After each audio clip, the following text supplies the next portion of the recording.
السلام علیکم، آپ دیکھ رہے ہیں ہورائزن نیوز HD۔ پاکستان ایک ایسا زرخیز ملک ہے جس کی مٹی نے پاکستان کو ہمیشہ بہت نام دیے ہیں، جن میں لکھاری، شاعر، ادیب، مصنف ہر طرح کے نام موجود رہے۔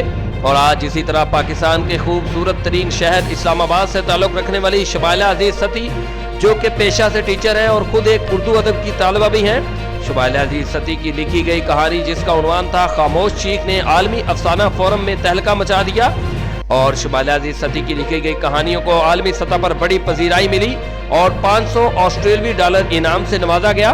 مزید تفصیلات جانتے ہیں ہمارے ڈویژنل بیورو چیف فیصل آباد حماد سومرو سے۔ جی حماد، تفصیلات سے آگاہ کیجیے گا۔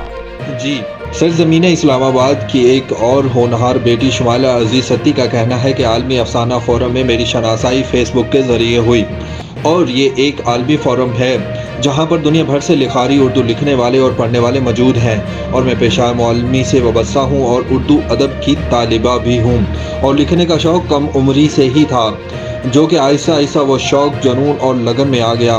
میری کہانی درد اور تکلیف پر مبنی ہے، جس میں نے اپنی قلم کے ذریعے احساسات، جذبات، درد اور تکلیف کو قلم بند کیا۔ مجھے یقین نہیں تھا کہ میری کہانی کو عالمی سطح پر اتنا پسند کیا جائے گا۔ عالمی افسانہ فورم کے منتظم وحید قمر نے اسے فورم پہ پوسٹ کیا اور بش احمد نے اسے انعام کے لیے نامزد کیا، اور آج عالمی افسانہ فورم کے تعاون کی وجہ سے پہلا انعام مجھ تک پہنچ پایا۔